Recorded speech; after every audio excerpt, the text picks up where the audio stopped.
कहानी की शुरुआत हुई थी पूरे 249 साल पहले, जब दुनिया शांति और स्थिरता से भरी हुई थी। एक आम दिन था। लोग बाजारों में घूम रहे थे, हंसी मजाक कर रहे थे। किसी को अंदाजा भी नहीं था कि एक भयानक आपदा सिर पर मंडरा रही है। अचानक आसमान में एक विशाल पोर्टल खुला, जिसने तबाही का दरवाजा खोल दिया। एक दूसरी दुनिया से आई भयानक और डरावनी मखलूक ने उस पोर्टल से उतरना शुरू किया। ये वही क्रीचर्स थे जिन्हें बाद में डीमंस कहा जाने लगा। जैसे ही वे धरती पर आए, इंसानों पर उनका ब्रूटल हमला शुरू हो गया। उन्होंने साफ साफ ऐलान कर दिया कि वे मानवता पर हमला कर रहे हैं। यहीं से इंसानियत के खिलाफ उनका असली इन्वेजन शुरू हुआ। इस खतरे को देखते हुए ऑर्थोडॉक्स अलायंस ने एक एलीट वॉरियर ग्रुप बनाया, Orthodox sky demon extermination core, और ऐलान किया कि वे इन इन्वेडर्स से भिड़ेंगे। लेकिन सिर्फ 3 दिन बाद अनहुई में डीमंस से उनकी टक्कर हुई और वे बुरी तरह हार गए। 1 साल के भीतर सेंट्रल प्लेन्स की आधी आबादी नष्ट हो चुकी थी। तब ऑर्थोडॉक्स और अनऑर्थोडॉक्स फैक्शंस ने आखिरी कोशिश करते हुए सिचुआन में फाइनल रेजिस्टेंस फ्रंट बनाया। ये आखिरी बैटल आधे महीने से ज्यादा तक लगातार चली, पर हेवी लॉसेस के साथ 90% रेजिस्टेंस आर्मी मारी गई और सेंट्रल प्लेन्स पूरी तरह खत्म हो गया। बचे हुए कुछ लोगों को डीमन वर्ल्ड में गुलाम बना लिया गया। कहानी का मेन कैरेक्टर साबिगांग उन्हीं में से एक था। 5 साल तक कैप्टिविटी, टॉर्चर और क्रूर एक्सपेरिमेंट सहने के बाद उसे रेयर क्लासिफिकेशन में डाला गया, क्योंकि वो जन्म से ही इंटरनल एनर्जी नहीं चला सकता था। इसलिए उस पर और ज्यादा क्रूर एक्सपेरिमेंट्स किए गए और उसे एक लिविंग वेपन में बदल दिया गया। उसका दिमाग भी पूरी तरह ब्रेन वॉश कर दिया गया और उसे डीमन आर्मी के सबजुगेशन यूनिट में डाल दिया गया। कई दशकों तक वो दूसरे डिमेंशंस पर हमला करता रहा, मैसेकर्स करता गया, मासूमों को मारता गया, खून खराबे में डूबा रहा। 75 साल बाद उसके योगदान को डीमंस ने सम्मान दिया और उसे कमांडर बना दिया। 120 साल बाद वो एक डरावना और हाई रैंकिंग वॉरियर बन चुका था। लेकिन तभी उसे एक गहरा सीक्रेट पता चला जिसने सब कुछ बदल दिया। उसने अगले 50 साल उस सीक्रेट पर रिसर्च करते हुए गुजार दिए और फिर 65 साल की तैयारी के बाद उसका प्लान्ड रिबेलियन शुरू हुआ। रिबेलियन शुरू होने के 1 हफ्ते बाद कहानी वर्तमान में पहुंचती है। बैटलफील्ड खून से लथपथ था और वहीं साबिगांग खुद डीमन किंग टैरेंट से आमने सामने टकराया। लेकिन यह कॉन्फ्रंटेशन उसकी हार में बदल गई। डीमन किंग ने उसे उसका पुराना नाम श्वाइज वॉन ग्रीनटेल लेकर अपमानित किया। साबिगांग को यह नाम सुनकर गुस्सा आ गया। उसने पूरे जोर से चिल्लाकर अपना असली नाम बताया, साबिगांग। डीमन किंग को इंसानों की सोच समझ नहीं आ रही थी। वो कहता है कि उसने साबिगांग को बहुत पहले से ऑब्जर्व किया है, जबकि उसकी एबिलिटी और टैलेंट बेहद कमजोर थी, पर फिर भी उसमें एक अजीब सी सर्वाइवल ऑब्सेशन थी जो उसे खास बनाती थी। टैरेंट पूछता है कि इतने सालों बाद अचानक वो इतनी रेकलेस कोशिश क्यों कर रहा है। साबिगांग जवाब देता है कि उसे कम से कम एक बार खुद लड़ाई का एक्सपीरियंस चाहिए था, ताकि अगली बार जीत पक्की हो। डीमन किंग को उसकी ये सोच इंटरेस्टिंग तो लगती है, मगर उसे इमेच्योर और फूलिश भी मानता है। वो फिर कहता है कि आज साबिगांग का अंत होगा, उसे दूसरा मौका नहीं मिलेगा। मगर साबिगांग, जो बुरी तरह जख्मी था, फिर भी पूरे जोश के साथ चिल्लाता है कि वो आज नहीं मरेगा। अचानक वो एक सुपर ह्यूमन पावर एक्टिवेट करता है। एक तेज चमकदार लाइट पूरे बैटलफील्ड को चीर देती है। डीमन किंग हैरान होकर कहता है कि ये तो टाइम रिग्रेशन है, नोजारॉन, पुराने ईविल मास्टर की अथॉरिटी। वो तब जाकर समझ पाता है कि साबिगांग ने इतने साल तक डिफीट और टॉर्चर क्यों सहा, सिर्फ इस पल के लिए। साबिगांग गुस्से से चिल्लाता है और कहता है कि अगली बार जब वो लौटेगा तो सबको खत्म कर देगा, कोई नहीं बचेगा। डीमन किंग सार्कास्टिकली मुस्कुराता है और कहता है कि वो उस दिन का इंतजार करेगा। ये कहते हुए वो पहली बार साबिगांग को एक इंसान के रूप में रिस्पेक्ट करता है। फिर एक मैसिव एक्सप्लोजन में सब खत्म हो जाता है। सीन कट होता है। अब कहानी लौटती है सेंट्रल प्लेन्स के मुरिम में, ठीक इन्वेजन के 10 साल पहले। Dragon Spring martial arts academy में एक भारी लाइटनिंग गिरी थी। जिससे ट्रेनिंग ग्राउंड की छत टूट गई थी। वर्कर्स मरम्मत कर रहे होते हैं। एक वर्कर सार्कास्टिकली कहता है कि अच्छा हुआ, बस वही बेकार इंस्ट्रक्टर घायल हुआ जो इंटरनल एनर्जी यूज नहीं कर पाता। और वो इंस्ट्रक्टर था साबिगांग। चोट बहुत सीरियस नहीं थी, मगर कोई सार्कास्टिकली कह रहा होता है कि काश वो गंभीर रूप से घायल हो गया होता, क्योंकि आज उसका पब्लिक ड्यूअल था, एक तरह से उसका एग्जीक्यूशन। लेकिन साबिगांग बिना किसी डर के खड़ा था, काल्म और फोकस्ड। ये देखकर सन डियोक थोड़ा कंफ्यूज हो गया। ड्यूअल शुरू होता है, दोनों को वॉरियर की तरह लड़ने की चेतावनी दी जाती है।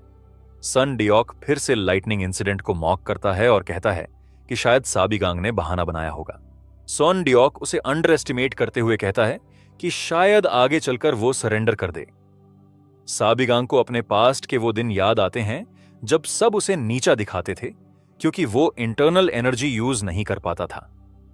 वो दिन भी याद आते हैं जब पब्लिक ड्यूअल में ह्यूमिलिएशन के बाद उसकी इंस्ट्रक्टर पोजीशन छीन ली गई थी और उसे नीचे के कामों में डाल दिया गया था। सन डियोक को साबिगांग की बात समझ नहीं आती, वो चिढ़ जाता है। मगर साबिगांग के चेहरे पर वो मुस्कान थी, उस पल के लिए जो वो सालों से चाहता था। सन डियोक अटैक करता है, बुल डीमन स्पीयर आर्ट का फर्स्ट फॉर्म, लेकिन हमला बेअसर हो जाता है और सन डियोक शॉक में आ जाता है, क्योंकि उसे अपने अटैक का इंपैक्ट फील नहीं होता। साबिगांग सार्कास्टिक सोचता है कि मूव अच्छा था, लेकिन टारगेट तो हिट होना चाहिए। सन डियोक फिर से गुस्से में अटैक करता है, लेकिन साबिगांग आसानी से डॉज कर देता है। सन डियोक को यकीन नहीं हो रहा कि जिस इंसान को वो कमजोर मानता था वो इतना फास्ट कैसे है। सन डियोक इस सबको लक मानता है और फाइनल अटैक की तैयारी करता है। वो चिल्लाता है और फोर्थ फॉर्म एक्टिवेट करता है, उसका सबसे ताकतवर मूव। साबिगांग काल्म रहता है, डिफेंसिव स्टांस में वो रेडी हो जाता है। सन डियोक सार्कास्टिकली हंसता है और कहता है कि ऐसी कमजोर टेक्निक उसकी ताकत को नहीं रोक पाएगी। और तभी साबिगांग एकदम से अपना ट्रम्प कार्ड निकालता है, अपने हाथ में एक ग्लोइंग ऑर्ब बनाता है और उसे फायरबॉल कहकर लॉन्च कर देता है। सन डियोक के चेहरे पर शॉक उभर आता है, वो समझ नहीं पाता कि ये क्या हो रहा है। फायरबॉल तेज ब्लास्ट के साथ एक्सप्लोड करता है और सन डियोक जमीन पर गिर पड़ता है। सारे स्पेक्टेटर्स स्टन्ड होते हैं। सन डियोक चीखता है, उसके शरीर में आग लगी होती है।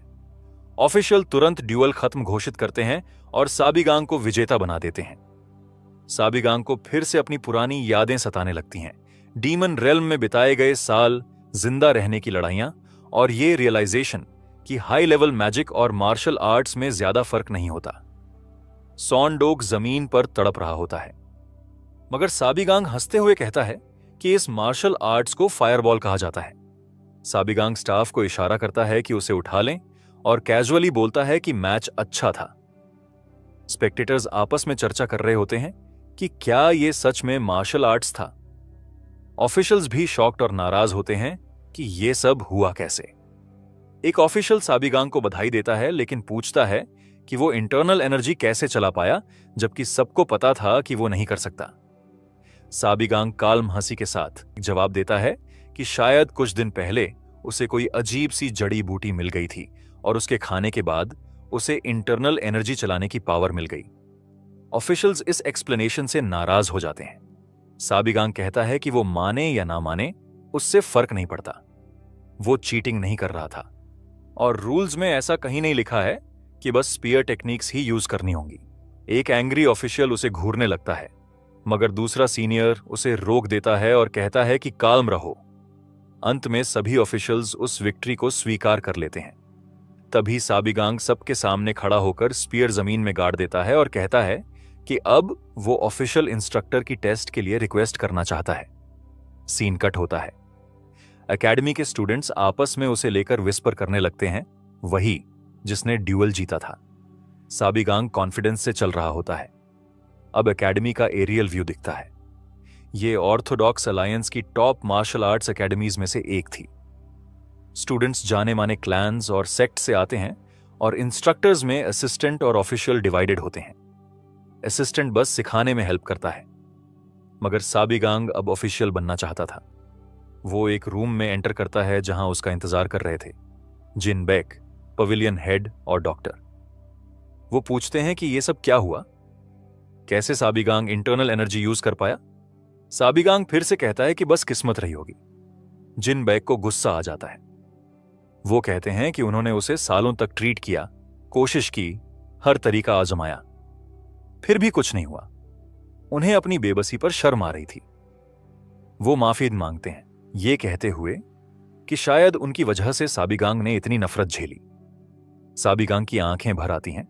उसे वो पल याद आता है जब जिन बैग ने जलते हुए घर से उसको बचाया था, और डीमन इन्वेजन के दिन दुशरों को बचाते हुए वो खुद मारा जाता है। मगर इस टाइमलाइन में साबिगांग ठान चुका है कि इस बार वो जिन बैग को नहीं मरने देगा। वो उनका हाथ पकड़ता है और कहता है कि वो उन पर भरोसा रखें, इस बार सब ठीक होगा। रात में साबिगांग अपने कमरे में बैठा होता है। एक नीली चमक उसके हाथ में आती है। वो मैजिक सर्कल एक्टिवेट करता है। वो सोचता है कि रिग्रेशन की वजह से उसकी 90% माना खो गई है और अब वो सिर्फ चौथी क्रांति मैजिक चला सकता है। उसे 8वीं क्रांति तक पहुंचने में सदियां लगी थी, मगर अब वो ग्रेटफुल है कि थोड़ा सा पावर बचा है। वो खुद से कहता है कि भले वो उस नरक से लौट आया है, मगर 10 साल बाद फिर से डीमन इन्वेजन होगा, मगर इस बार सब अलग होगा। उसके पास 300 साल की यादें हैं। उसे डीमंस की मैजिक, आर्टिफैक्ट्स, वेपन्स, सब कुछ पता है। और सबसे जरूरी बात, डीमन किंग को हराना कैसे है, ये भी। तभी डोर नॉक होता है। जिन बैग आता है और बताता है कि वाइस डायरेक्टर चेओन सिमयोंग ने बुलाया है। जिन बैग चिंता जताता है। उसे लगता है कि यह प्रमोशन टेस्ट से जुड़ा है। वो बताता है कि सन डियोक को वाइस डायरेक्टर ने रेकमेंड किया था और शायद वो अभी भी ग्रजेस रखता है। वो पूछता है कि साबिगांग सडनली ऑफिशियल इंस्ट्रक्टर क्यों बनना चाहता है। साबिगांग मुस्कुराकर जवाब देता है कि यह एकेडमी को सुधारने का पहला कदम है। उसे याद आता है एकेडमी 2 साल पहले तक टॉप 3 में थी, मगर उसके मास्टर अचानक गायब हो गए थे और 2 साल तक कोई रिप्लेसमेंट नहीं मिला। और वो ये भी जानता है कि एकेडमी की डाउनफॉल की वजह सिमयोंग ही है। अब साबिगांग मीटिंग रूम के दरवाजे खोलता है और सामने होता है वाइस डायरेक्टर चेओन सिमयोंग। सिमयोंग पूछता है कि क्या वो प्रमोशन रिक्वेस्ट को लेकर वाकई सीरियस है। साबिगांग कॉन्फिडेंस के साथ मुस्कुराकर जवाब है। अब साबिगांग मीटिंग रूम के दरवाजे खोलता है और सामने होता है वाइस डायरेक्टर चेओन सिमयोंग। सिमयोंग पूछता है कि क्या वो प्रमोशन रिक्वेस्ट को लेकर वाकई सीरियस है। साबिगांग कॉन्फिडेंस के साथ मुस्कुराकर जवाब देता है कि वो बिल्कुल सीरियस है। साबिगांग की नजरें वाइस डायरेक्टर पर गहराई से टिकी होती हैं। नजरों में एक अडिग संकल्प और एंगर छिपा होता है। तभी उसकी यादें तेजी से उस दिन पर लौट जाती हैं जिस दिन डीमन इन्वेजन ने एकेडमी को लपटों में झोंक दिया था। वो भुला नहीं पाया था कि कैसे हर जगह विशाल दरारें खुल गई थीं और उनसे अजीब से डीमंस निकलने लगे थे जिन्हें किसी ने पहले कभी नहीं देखा था। उन्होंने निर्दोषों की बेरहमी से हत्या शुरू कर दी थी। यही दिन था जब वो तबाही शुरू हुई, जिसे बाद में डीमन रेस इन्वेजन का नाम दिया गया। उसे वो यंग डिसाइपल्स भी याद आने लगते हैं, ड्रैगन स्प्रिंग एकेडमी के बच्चे जिन्हें उन भयानक मॉन्स्टर्स ने बेरहमी से मार डाला था। और सबसे ज्यादा उसे वो पल याद आता है जब एक बच्चा हेल्प के लिए इंस्ट्रक्टर को पुकार रहा था, मगर इंस्ट्रक्टर्स सब छोड़कर भाग चुके थे। साबिगांग को साफ याद था कि सिमयोंग वही पहला इंसान था जो इन्वेजन शुरू होते ही भाग गया था। उसे अब भी लगता था कि अगर वो भागा न होता तो शायद एकेडमी का वो भयानक अंजाम टल सकता था। वो चीखते हुए डिसाइपल्स की आवाजें अब भी उसके कानों में गूंज रही होती हैं, मगर फिर उसे याद आता है कि वो समय अब भी नहीं आया। वो अब पास्ट में लौट चुका है। फिर भी वो खुद से वादा कर चुका होता है वो वाइस डायरेक्टर का वो दिखावटी चेहरा कभी नहीं भूलेगा। वो एक झूठी मुस्कान के साथ सिमयोंग से पूछता है कि उसे उससे क्या चाहिए। वाइस डायरेक्टर काल्म अंदाज में बताता है कि उसे एक ऑफिशियल इंस्ट्रक्टर की प्रमोशन के लिए टेस्ट देना होगा, और वो टेस्ट है डिमोनिक नाइट स्ट्रॉन्ग होल्ड पर रेड करना। साबिगांग थोड़ा चौंकता है और वो फिर से कंफर्म करता है कि क्या वाइस डायरेक्टर उसी माउंटेन के पीछे के बैंडिट्स की बात कर रहा है, और सिमयोंग जवाब में हां कहता है।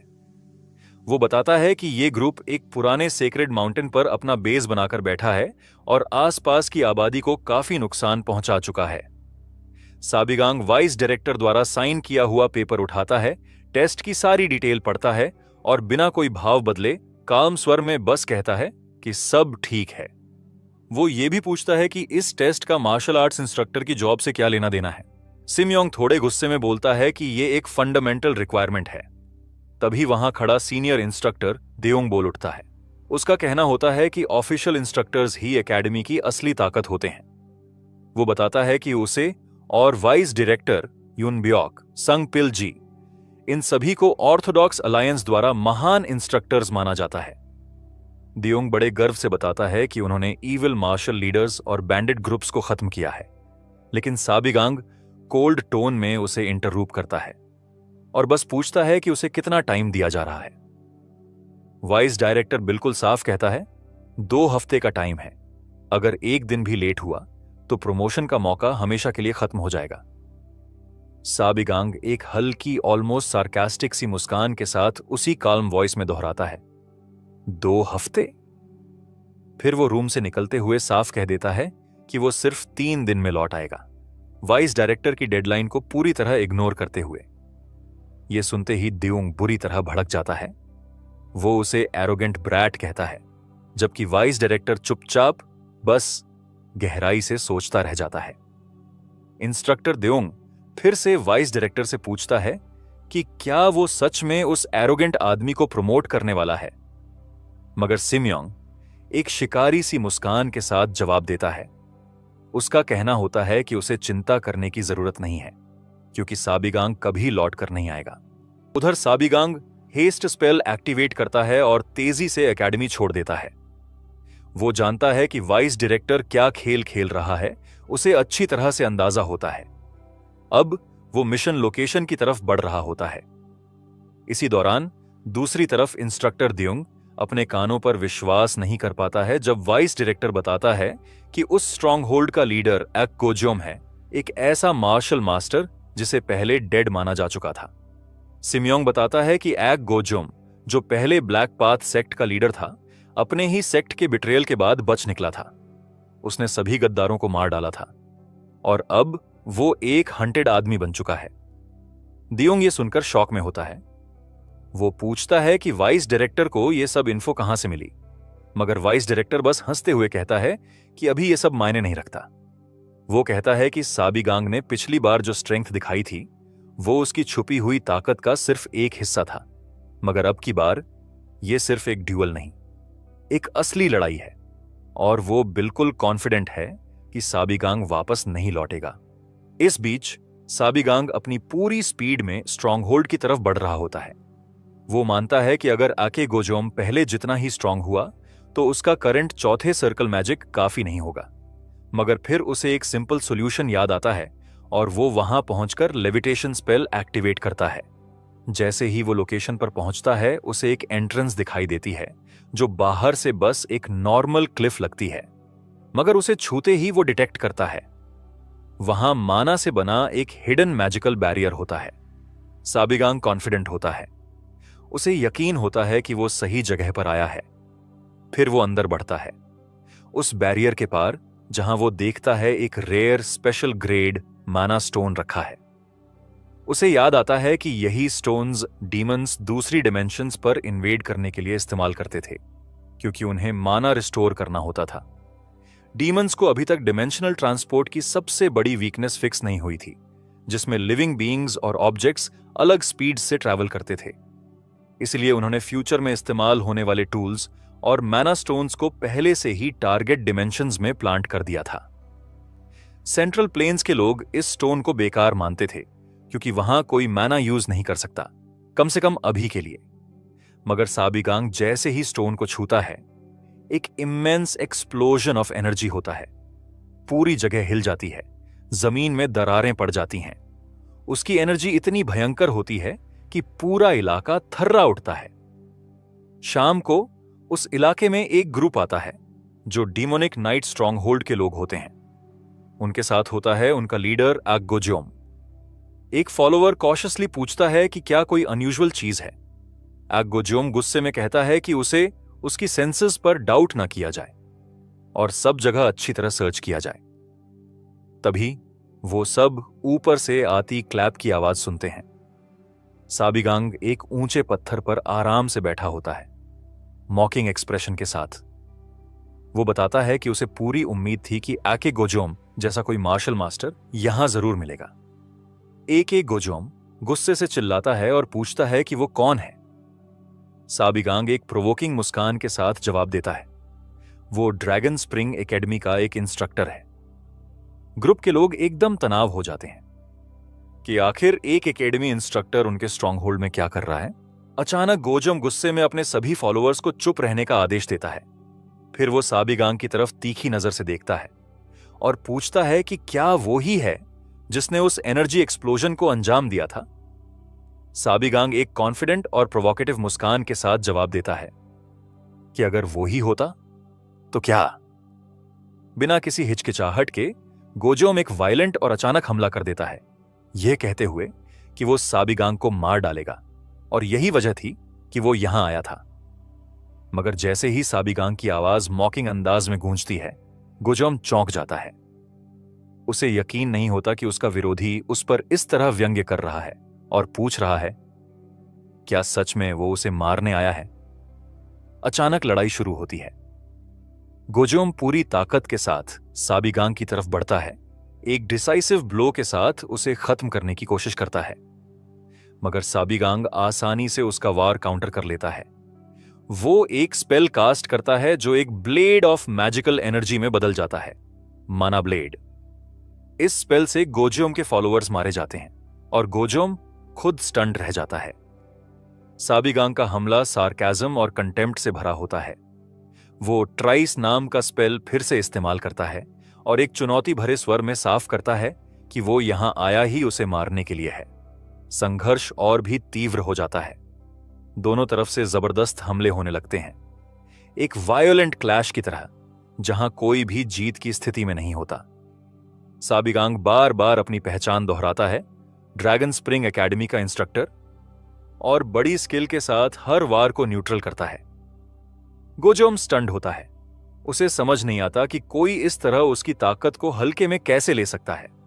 गुस्से में पागल होकर गोजोम एक फाइनल अटेम्प्ट में पूरी ताकत से चिल्लाता है और अटैक करता है।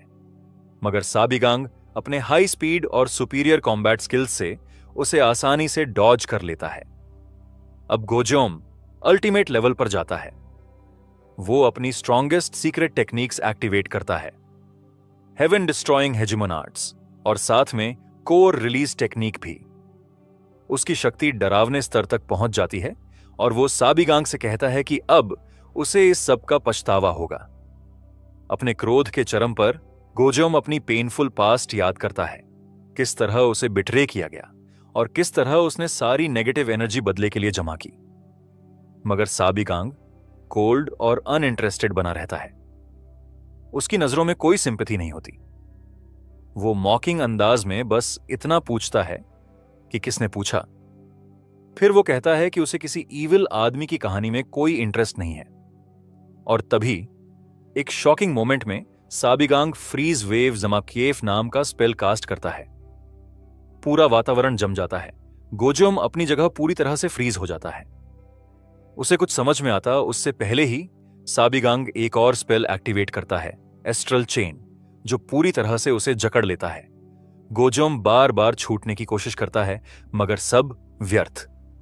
साबिगांग काल्म आवाज में बताता है कि यह स्पेल उन्हीं लोगों के लिए डिजाइन किया गया है जो इंटरनल एनर्जी यूज करते हैं और इसी कारण उनकी मूवमेंट्स पूरी तरह पैरालाइज हो जाती हैं।